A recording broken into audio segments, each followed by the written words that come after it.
Husband put head in gas oven, home life happy? No. Belgravian overseas bank clerk absconds with fortune.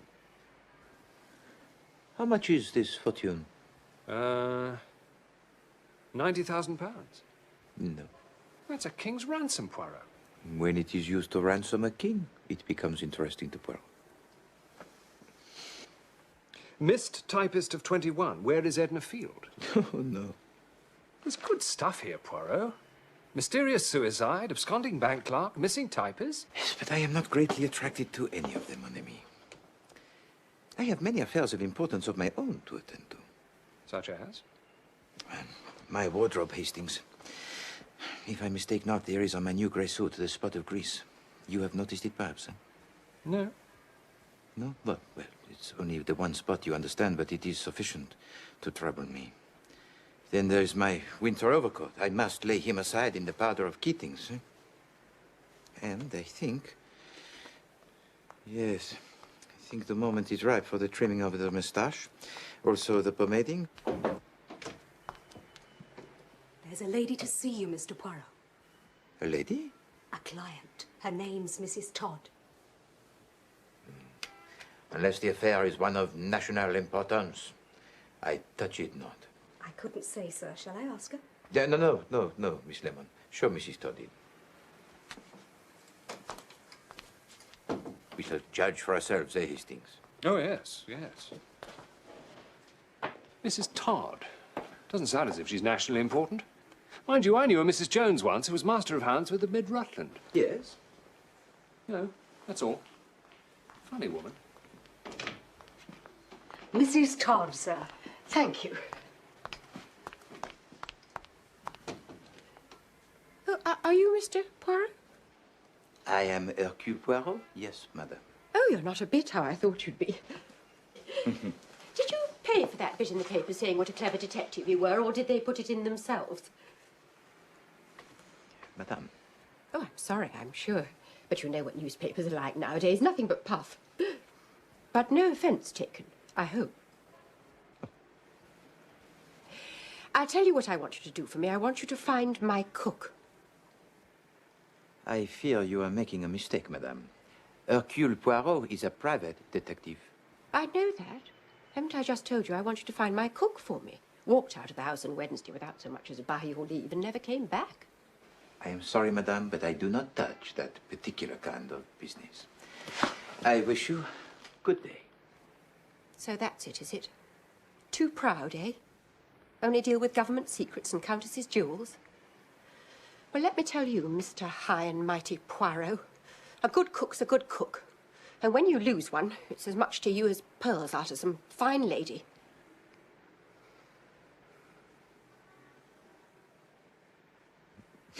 Madame, you are in the right and I am in the wrong. Your remarks are just and intelligent. This case will be a novelty, Hastings. Never before have we hunted a missing domestique. Truly, here is the problem of national importance. En avant. Where do you reside, Mrs. Todd? 88 Prince Albert Road, Clapham.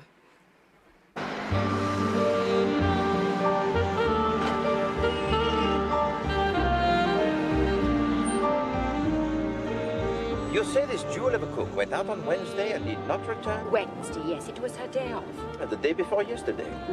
Has it occurred to you, madame, that she might have met with some accident? Have you inquired at the hospital? That's exactly what I thought yesterday, but this morning, if you please, she sent for her box. What box? Her box. Her trunk. Luggage. Oh, I see. Will you describe her to me, madame?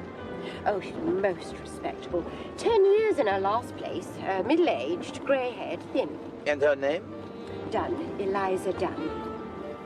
This is Clapham. There's the common.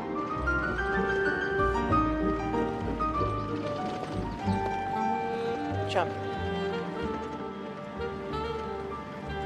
You had no disagreement with her on Wednesday, madame? No, that's what makes it all so queer. How many servants do you keep? 2. Miss Dunn and the house parlour-maid, Annie. There we are. There's 88. All right, driver.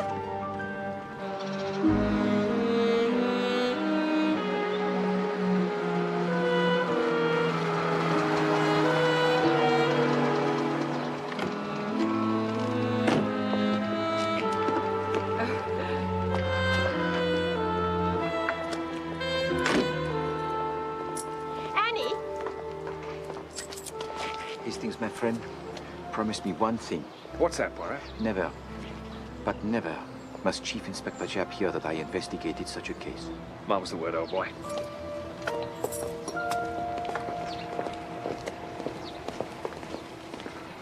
Now, Annie, this gentleman's a detective. He wants to ask you a few questions. Here we are, sir. Voyons, Mademoiselle Annie. Sit yourself. Thank you, sir. All that you shall tell us will be of the greatest importance, Annie. You alone can shed any light on the case. Without you, I can do nothing. Oh, sir, I'm sure I'll tell you anything I can, sir. That is good. Now, first of all, what is your own idea? You are a girl of remarkable intelligence that can be seen at once. But this is a queer thing, eh? What is your own explanation of Eliza's disappearance? White slavers, sir. I've said so all along, sir. Only no one will listen. Cook was always warning me against them. Don't you go sniffing no scent nor eating no sweets, no matter how gentlemanly the fellow. This is something we had not thought of, Hastings. No. Right. Good heavens. But would she have sent for her trunk? Beg pardon, sir? Miss Dunn sent for her trunk, I believe. Now, if she had truly been taken by these white slavers, would she have sent for her luggage? Well, I don't know, sir. She'd want her things, wouldn't she? Even in foreign parts, she'd want her things. Who came for her trunk, Annie? The carriers, sir. The men from Carter Patterson. And did you pack it for her? No, sir. It was already packed and corded. That is interesting. That shows that when she left the house on Wednesday, already she determined not to return. You see that, do you not? Oh, I'd never thought of that. No. Tell me now, Annie. What was the very last thing Eliza said to you before she went out? She said, if there's any stewed peaches left over from the dining room, we'll have them for supper. And a bit of bacon and fried potatoes. Mad over stewed peaches, she was. I shouldn't wonder if that wasn't the way they got her. Got. The white slavers. Ah, the stewed peaches. Quite. Thank you very much, Annie. You have been most helpful.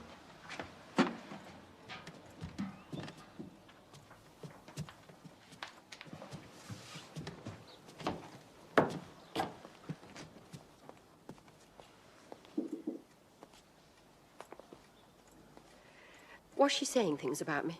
Not at all. Only things of the pleasantest nature.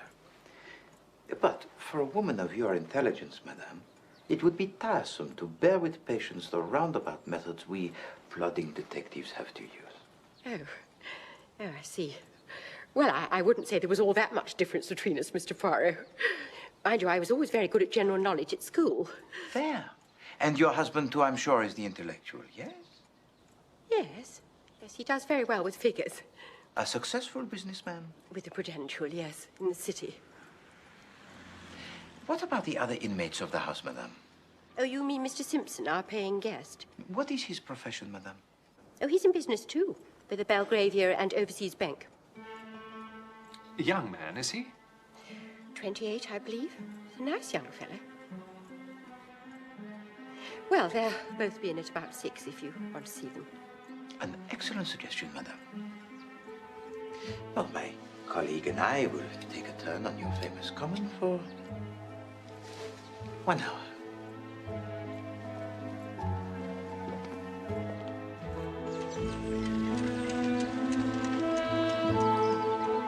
It's a curious coincidence that the paying guest Simpson works in the same bank as the absconding clerk. They must have known each other. Perhaps. Or possibly Davis visited Simpson, fell in love with the cook, and he persuaded her to accompany him on his flight. Come, Hastings. Let us go back to the Prudential, Monsieur Todd.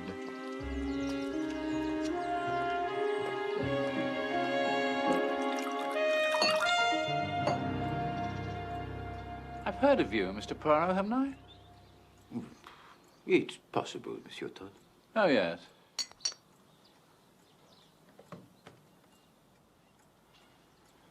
I follow crime, you know. Indeed. Well, perhaps you have some theories about the disappearance of your cook. Theories? No.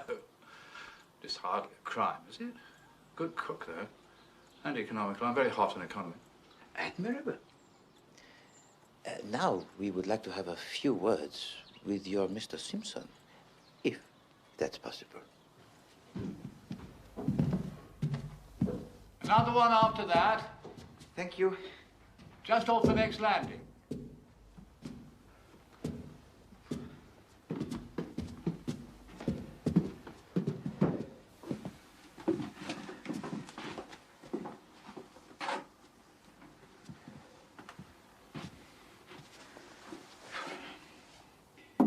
Mr. Simpson? Hold on.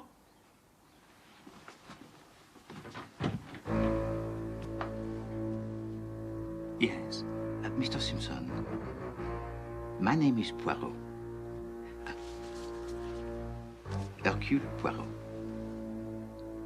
Oh, yes. May we have a moment of your so valuable time? Certainly. Come in. Thank you.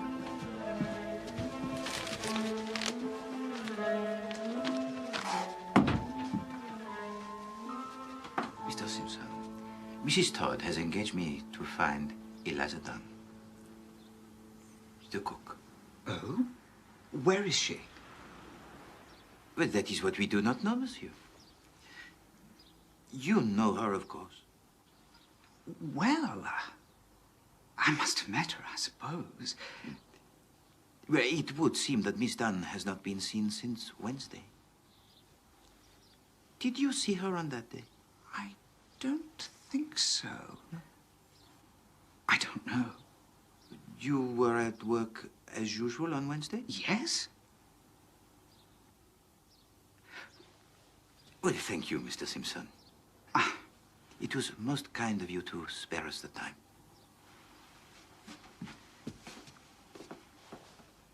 Tell me, Mr. Simpson, what does a young fellow find to do around here of an evening, huh? Oh, the usual things, you know. Oh, but musical evenings, amateur theatricals, that kind of thing? Yes, I suppose so. But you do not interest yourself, Afraid not. No. Thank you.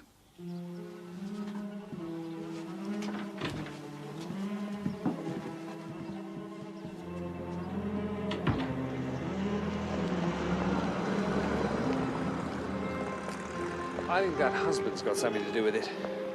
To do with the missing cook? There's something about him I don't trust.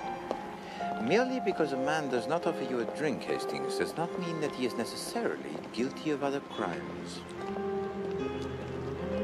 There doesn't seem to be any crime at all, as far as I can see. No, it is a curious case, full of contradictory features. I am interested. Oh, yes. I am distinctly interested. What? What? How does she dare?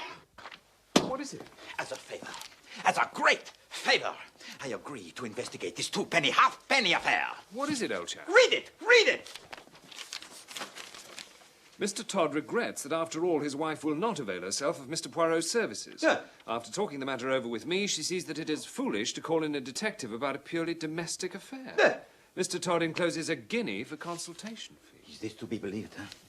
Do they think they can get rid of Hercule Poirot like that, huh? No! No, no, no, no, no, no! 36 times! No! They send me 1 guinea, huh? No! I will spend my own guineas! 3,600 of them, if need be! But I will get to the bottom of this matter. If Eliza Dunn will communicate with this address. She will hear something to her profit. Advantage. Yes? Yes. Good. You have that, Miss Lemon? Yes, Mr. Poirot. Put it in all the papers you can think of. She won't read the Times, I shouldn't think. No, my dear Miss Lemon, perhaps she will not. But perhaps her new employers will. Now run along, Miss Lemon. Beat, beat.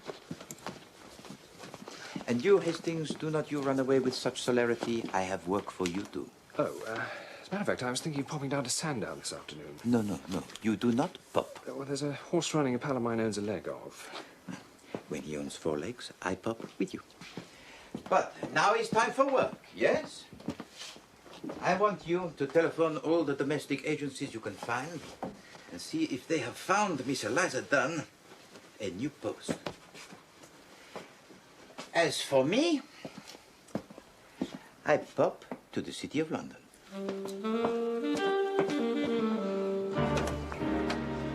And Mr. Simpson was at work as usual on Wednesday? Oh, yes, Mr. Simpson is an excellent timekeeper. Though, to tell the truth, he was absent on Thursday with a cold. You have been most helpful, Mr. Cameron. Thank you. Glad to be of assistance.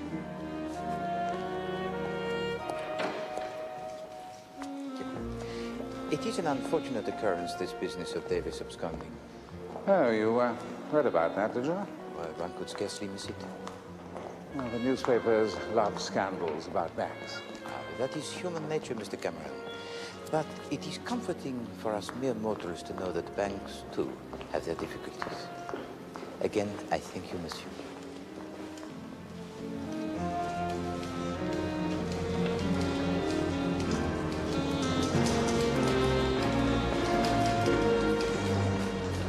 Chief Inspector Jack, I wonder if I might ask you a few questions. You and Davis are friends, I believe, Mr. Simpson. That's right. I can't believe this of him. There must be some mistake. If I told you, sir, the number of times I've heard that said. If you had to hazard a conjecture, Mr. Simpson, as to where Davis might go if he wanted to hide, where would you say? I don't know. He was fond of Broadstairs. Yes, I was thinking of somewhere a little more exotic than that, sir. Foreign parts, even. Oh, I don't think he's ever been abroad. You were at work as usual on Wednesday, were you, Mr. Simpson? It's Thursday you want to know about, surely.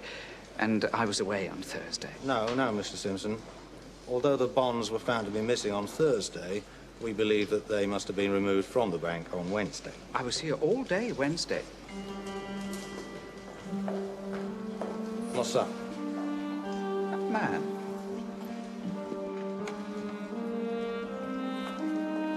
What about it? He was at my diggings yesterday.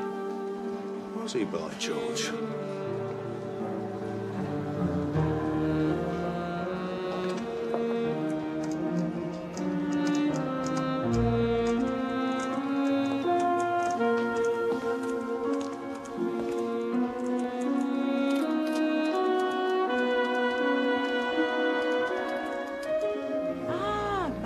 Chief Inspector Jean. After the reward, eh, Poirot? Oh, no. No, I am engaged on quite a different case. And what would this different case be, then? Ah, well, now, there is such a thing as client confidentiality, Chief Inspector. Let me just say that this case I am engaged on is of national importance. Well, I'm glad to hear it, Poirot. Someone was trying to tell me you'd gone into the missing domestics business. No, I said. Not Poirot, I said. Hard times or not, he wouldn't fall that far.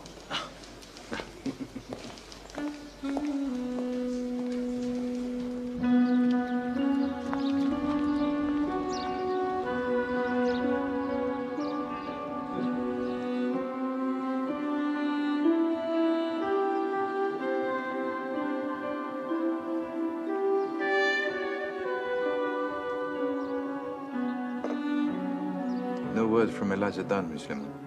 No, Mr. Poirot.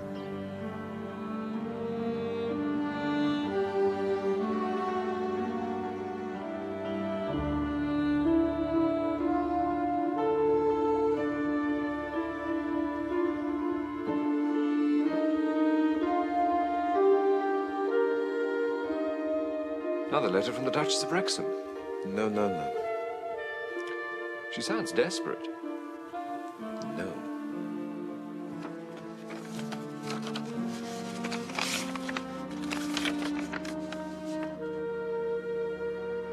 Good heavens.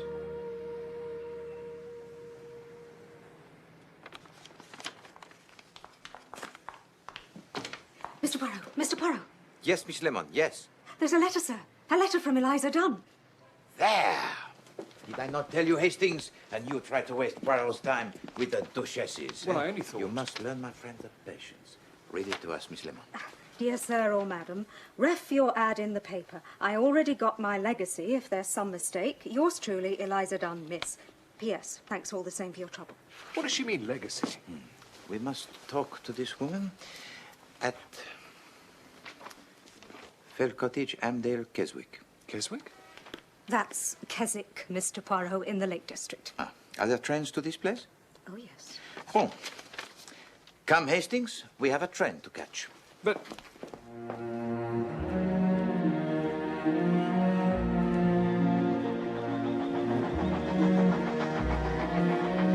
Look at it, Hastings. Not a building inside. Not a restaurant. Not a theater. Not an art gallery. A wasteland. I thought you liked the country. But this is not the country, my friend. The country is full of trees and flowers and public houses. This is a desert. I don't know why we've come all this way anyway. You found the cook. Huh. The cook is but the beginning of the story, Hastings. We're on to bigger things.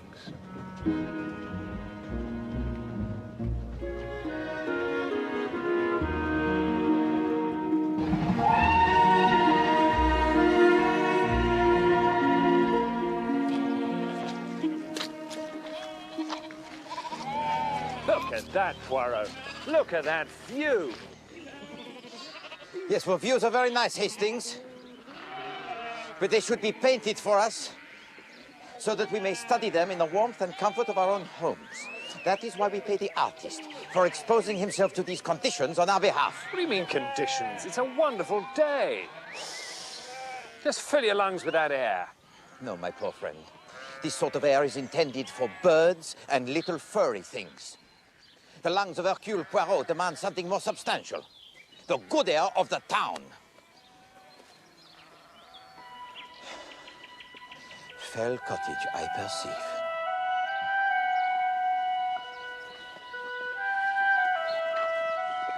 We have got the right Eliza Dunn, have we? I mean, what's she doing all the way up here?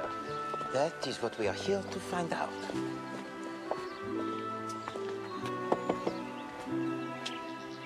Wonderful position. If your rock is wonderful. Yes? Miss Eliza Dunn, Yes. formerly an employee of Mrs. Ernestine Todd at 88 Prince Albert Road, Clapham.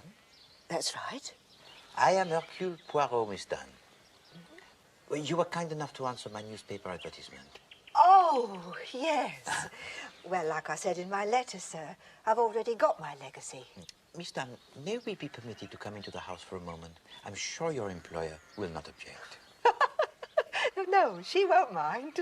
Come in. Thank you. Come in.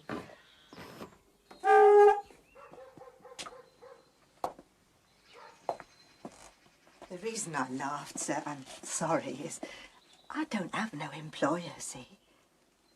This is my house. Oh, Miss Dunn, forgive me. That's all right, sir. You wasn't to know. This is part of my legacy, see? Oh, sit down, do. Thank you.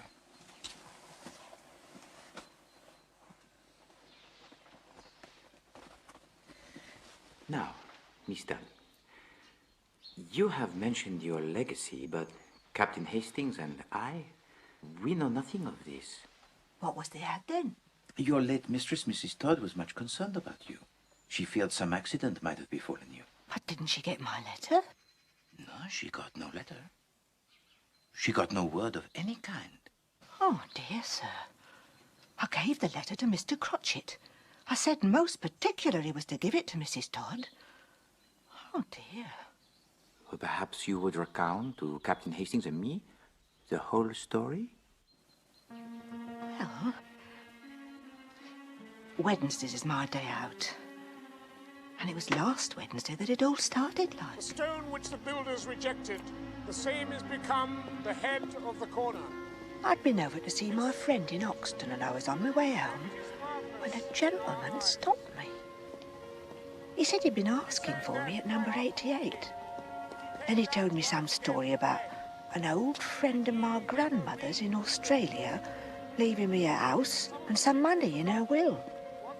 Well, I didn't believe him at first. And then he showed me this letter. It will be the stone which the builders have rejected. Who was these lawyers? Hurst and Crotchet, 127 Wentworth Way, Melbourne. Well, one of them is right here, Miss Dan. Benjamin Crotchet, attorney at law. I hope that allays your very understandable fears. Oh, yes, indeed, sir. I didn't mean to doubt you. Now, Miss Dan, to business. I do have to tell you that the house is in Chiswick. Ah, that's just over by Acton, isn't it, sir? No, Miss Dunn, it's in the north of England, near Carlisle. Oh, my good God. But before we confront that particular difficulty, there is one other stipulation that we should get out of the way. Whatever's that, sir? Well, it's of no importance as it doesn't apply in this case, thank heaven. It's just a stipulation that you should not be in domestic service. Oh. Whatever's the matter, Miss Dunn? I'm a cook, sir. Didn't they tell you at the house? My dear Miss Dunn, I had no idea. This is very unfortunate. Will I have to lose the money, sir? And the house, sir? Sounds ever so nice. Even if it is a bit out of the way. I believe I have it. We lawyers always know a thing or two. The way out here is for you to have left your employment before we met. But we have met, sir, and I haven't. Haven't you? No. Haven't you, Miss Dan? No. Oh, I see. Yes. You left your employment this morning, did you not, before we met? Yes. I remember now. I did, as a matter of fact. There. Now, it is imperative that you take possession of the house by noon tomorrow. In order to do that, you must catch the night train from King's Cross. Oh! Go along, Miss Dunn. I can adventure £10 or so for the fare, and you can write a note to your employer at the station, which I shall personally deliver for you and explain everything. And was everything as Mr. Crotchet had said? Oh, yes, and more, sir. Now, what about your luggage? All the things you had left at 88 Prince Albert Road. Oh, well, Mr. Crotchet sent them on, like he said he would, but it was all done up in brown paper, like. I don't know. Suppose Mrs. Todd was angry with me and grudged me my bit of luck and wouldn't let him have my box. But Annie said the trunk was... Later, my friend. Later. But there, you said she never got my letter. Mm-hmm. Well, I can't say as I blame her. I see. Well, thank you, mademoiselle. Oh.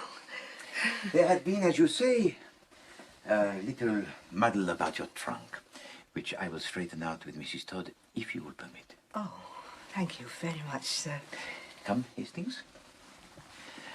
We must return to London with all possible speed.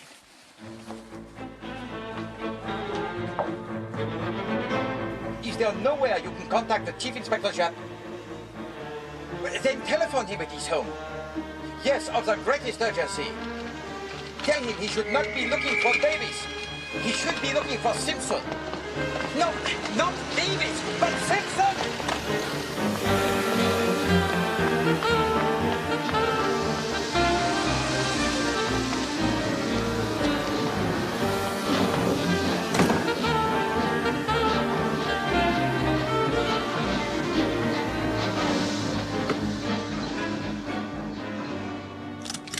Thank you. Thank you. Thank you very much. Why should Jap want Simpson all of a sudden? What's Simpson supposed to have done? Hastings, my friend, the little grey cells are not working today, huh? They take a little vacances, huh? It's to do with this Eliza, isn't it? No.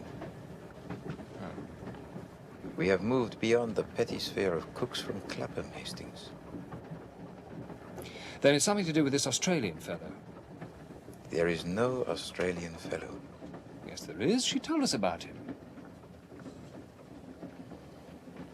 Do you remember when we interviewed Simpson? Interviewed Simpson? No. In his little room at the house in Clapham. Oh, right, the lodger, yes. Do you remember I asked him if he took an interest in amateur theatricals? Yes, I do, as a matter of fact. Why do you think I asked him that? Why? Well, making conversation, I suppose. I asked him that because he had recently been wearing a false beard. He had a tiny trace of gum arabic in his, what do you call it here? Sideburn. Sideburn, yes. Do you see? Oh, right, yes. Bon.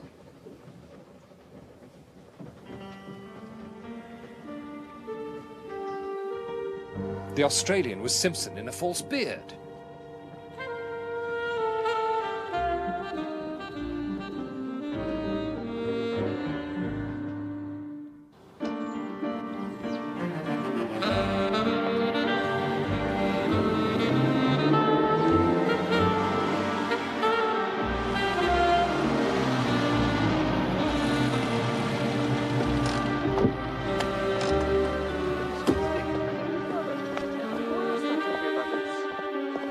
Hey!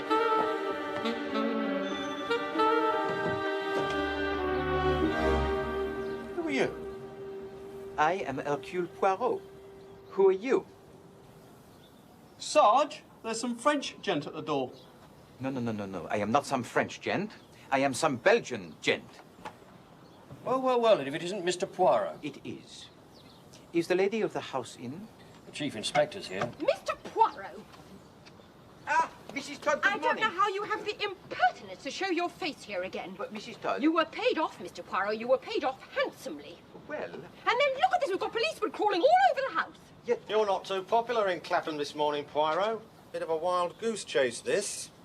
As far as we can ascertain, this Mr. Simpson of yours is a perfectly respectable young bank employee who happens to have gone home to his family. We have the Shropshire Constabulary checking that at the moment. I only wanted to ask... No. Well, perhaps you'd be interested to know... No, I wouldn't. Good day, Mr. Poirot. Poirot?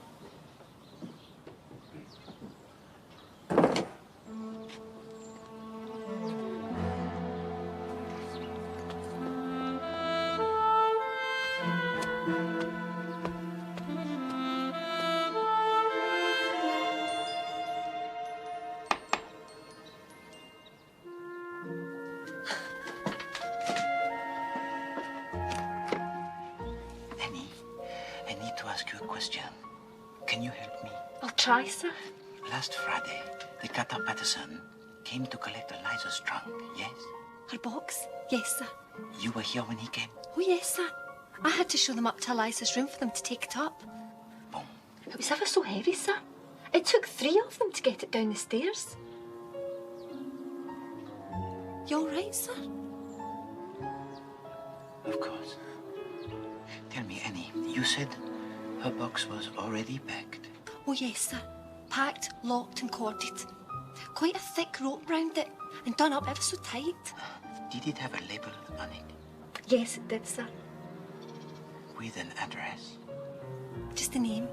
Miss Eliza Dunn, it said. Twickenham Station to be called for. Very well, Annie. Thank you. Au revoir. Au revoir, sir. Excellent.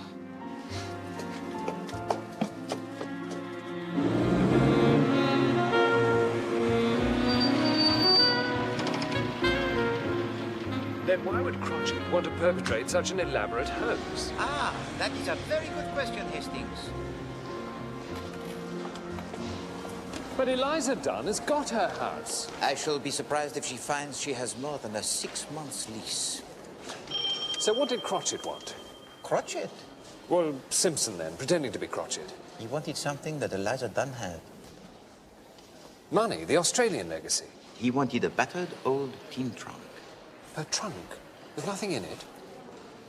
But he could buy a trunk. Oh, but he did not want a new trunk, mon ami. He wanted a trunk of pedigree. A trunk of assured respectability. Now look here, Poirot. What would Simpson want an old trunk for? To put the body in, of course.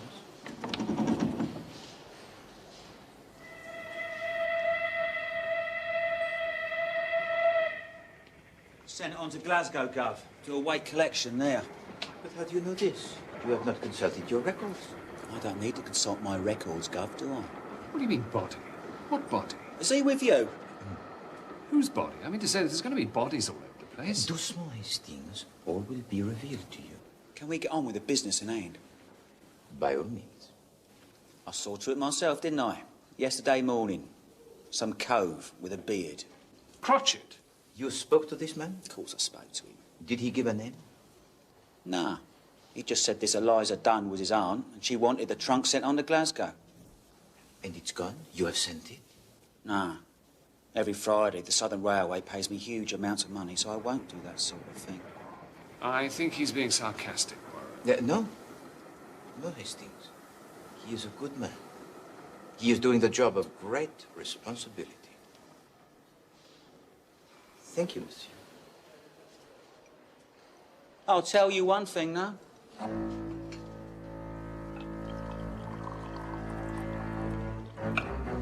And what is that, monsieur?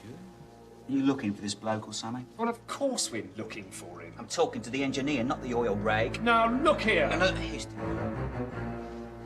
What is this one thing you will tell us, monsieur? All right. I'll tell you. I'll tell you where he is. There. Go on. Well, at least where I think he is. Ah, a bit less sure now. I bet he is. I bet he's where I say. And where do you say? Bolivia. There. Bolivia? That's in South America. And what is it that makes you think he is in Bolivia? Well, going there, at least, on his way, like. He has to pay for this trunk to be sent on to Glasgow, see? I see. He takes out a wad of notes, choke a cart horse it would. There's a few English notes there, which he pays what he owes me with. But I couldn't help but notice most of the other notes were Bolivian. Hastings, this gentleman is a genius. How do you know they were Bolivian? Well, one tiny little thing was, they had Bolivia written all over them, didn't they?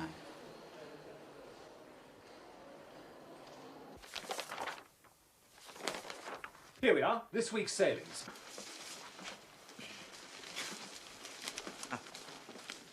Nothing for Bolivia today. Bolivia is a landlocked country, Hastings. Ah, that explains it then. One sails to Buenos Aires and goes by train from there. What lovely names they all have. Queen of Heaven sailing for Caracas. Thank you, Miss Lemon. Can we stick to Buenos Aires, please? Ah, here we are. The SS Novonia from Southampton at 1 a.m. Well, let's go then. Are we looking for Simpson or the trunk? Simpson, of course. The trunk is in Glasgow. But first, Scotland Yard.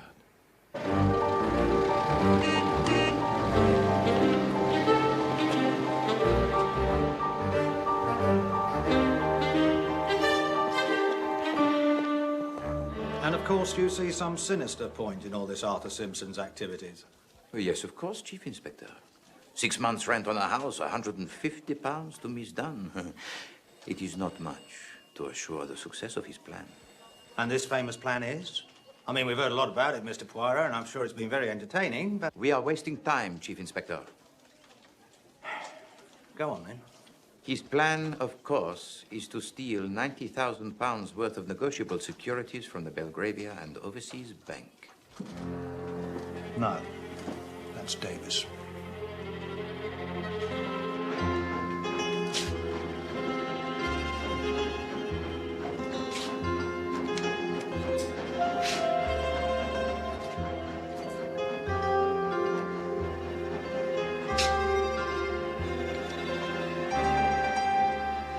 Here it is, Sergeant. Chief Inspector Japp speaking. Oh, yes, Sergeant. Good. Good. It's Glasgow. They found the trunk. And? What do you mean, and? Have they opened it? Sergeant Hendry, have you opened the trunk? Ah, yes, I see. Apparently they need a warrant up there. Mon Dieu, there is a body in that trunk. A body. Look, Sergeant, there seems to be the possibility there's a body in that trunk. Yes, a dead body. You will? Right, thank you. He thinks that may expedite matters. He's going to ring me back. Now then, what body? Whose body? Davis, of course. This is nonsense, Poirot. Davis stole those securities from the bank. Davis is the one who disappeared the day after. Precisely. You think what Simpson wanted you to think. Listen, Chief Inspector. On Wednesday, Simpson, disguised, decoys away the cook. Now, he has already removed the securities from the bank, but knows that this will not be discovered until Thursday afternoon. Now, he does not go to the bank on Thursday.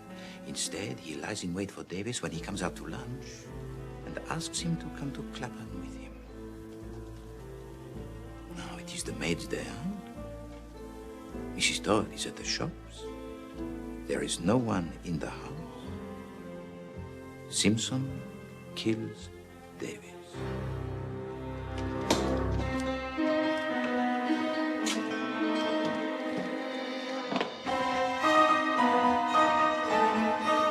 The one difficulty for a murderer is the disposal of the body.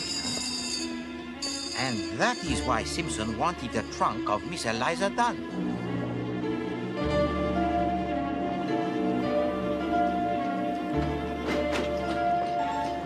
And now, if I am not much mistaken, my friends, it is here we will apprehend our murderer.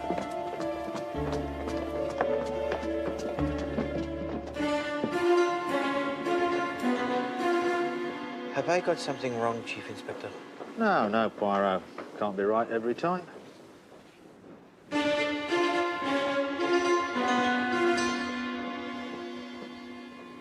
Mon Dieu, I am wrong.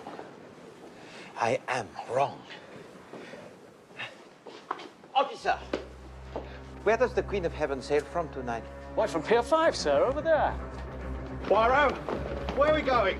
The Queen of Heaven sails for Caracas tonight. I remember it from the time. Yes, but Caracas isn't in Bolivia, is it? What the porter saw on the banknote was not Bolivia. What was it then? It was Bolivar. And the Bolivar is the unit of currency in Venezuela. Our friend is on his way to Venezuela.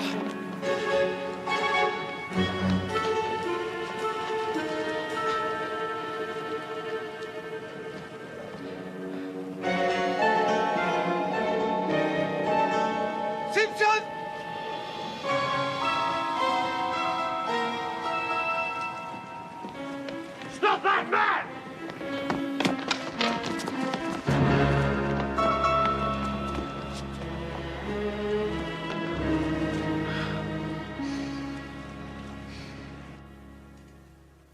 No, Miss Lemon, to the left.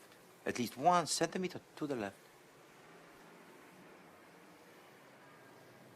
That's better.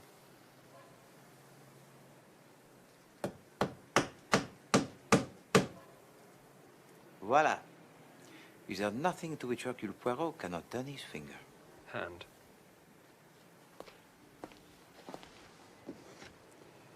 Pay to Hercule Poirot the sum of 1 guinea only, Ernest Todd. It is to me, Hastings, a little reminder. Never to despise the trivial, but the undignified.